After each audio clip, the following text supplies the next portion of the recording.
Hey, welcome to your Sagittarius horoscopes for the week of July 23rd to July 29th. No planets in Sagittarius until the end of the week. And then we have the moon moving into Sagittarius. And there's so much craziness going on. And yet the moon coming into your sign is going to play into the craziness just a little bit, but not as much as you may think. I mean, Sagittarians do love to do that. I know a few, just saying. Not always in a bad way either, by the way. I'm not saying that, but it's always fun to kind of stir the pot a little bit sometimes, and just a little. Anyway, moving on. Yes, we are focused on the mind this week, and the moon coming in at the end of the week is going to bring an element of past BS into play on Friday as it moves into your sign and moves into a T square with Saturn and Mars. Mars adding an aggressive layer that we probably don't really need in this scenario here. Mars's focus is also on your support system. That brings sort of an angry, didn't really have support, more like we dealt with an angry influence all the time, kind of a feeling. And Saturn, of course, is focused on those you love and retrograde.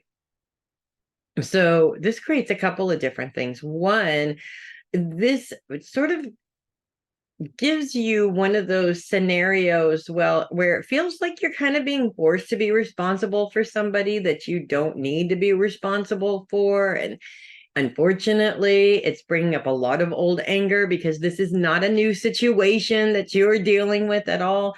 I know a lot of people who have family members that are drug addicts or just overall like people who don't take responsibility for their own crap, and they just sort of float around expecting the rest of the world to just take care of them. And oh, I wish I could make that against the law. I really do. It's a huge trigger for me too. So I totally get it.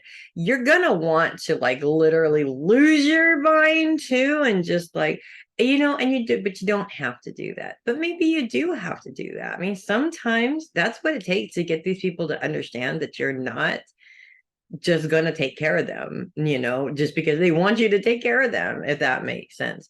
The good news is that the moon's trine with the sun on the same day is very helpful because this is in this crazy scenario. It's almost like ideas or other memories come up of successful jobs or times when you were successful within your career. And it might actually spark some ideas for now to make some changes towards being more successful in your career or being more successful in terms of making some money. And sometimes, even though even though it takes something difficult to send you to that place, it's like a piece of gold that you're like, oh, wait, I forgot all about that. Oh, let's go. And yes, it's awesome. And we, of course, are going to end the week with the moon in Sagittarius in a trine with Venus, which is now retrograde starting this week, as well as Mercury, both planets also in your support system. The moon, however, is very much focused on here. It's this thing here that you guys, I know it runs like a bazillion miles a minute. It always has. The Sagittarian brains and Gemini brains, but Sagittarian brains are the epitome of I have 30 browsers open and I don't know where the music is coming from. Like literally, there's just so much going on in there. But the moon is focusing on emotional thought processes. How are you doing in terms of emotional thinking? And so to move into a trine with this other very emotional planet that's having an issue right now, being retrograde, poor Venus, I really feel that there's a couple of things that come out of this. One, because we're really looking at our thoughts, it's our thoughts actually making space to see that we do have support. It may not be what we want it to be, it may not be what we expected it to be, but it is there. That's what's important. Also, though, I look at this as sometimes when you're in that space, it's really hard to find support because maybe the person that you're trying to get support from has no idea what that space is about. So they can't really help you. They can't connect with you in that way. Maybe they're not there. Maybe they're not qualified. So this is less about making up excuses as to why you can't do it with what's sitting in front of you right now, and more about expanding your search to find the help that you need from a source that can really provide it for you. That is important. Getting help from just anybody doesn't work in certain situations. And of course, it does depend on the situation.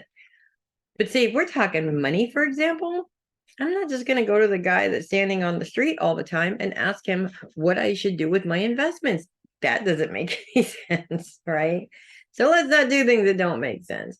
The moon square with Neptune is also a little bit of a challenge, specifically if you let these emotional thoughts take over most of your day. Because, of course, Neptune's focus is on the day-to-day schedule, trying to keep you on track with all the stuff that you got to do. You're too much thinking in there. It's just you making you drag your feet and you're not actually getting up and getting that stuff taken care of. So just watch up for that. Make sure that that doesn't trip you up, and you should be okay. So before then, when the moon is not in your sign, focus continues to be on the mind and how the mind works. So making sure that you are doing everything that you can to promote a healthy mindset is definitely a good thing. Of course, promote a realistic mindset, but healthy is important. It's not, a lot of people say, well, I'm just living in a world of wishful thinking or whatever. No, it's not about that. Actually, if your focus is this is what I want, you're more likely to do the work to get it. Whereas if you go, well, if only the world would change so I can get this, you're never going to get there. It's just, it literally is black and white. So no, there's never a guarantee. It's all up to you.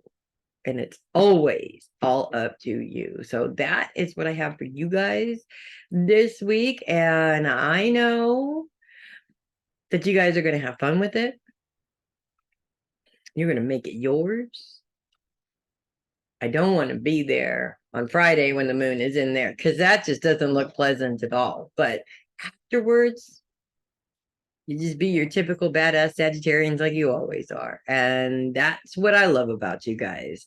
If you love your horoscopes, do click the link below and send me a coffee. I would love it. And I will see you guys next week. Make sure that you make it a great one, guys.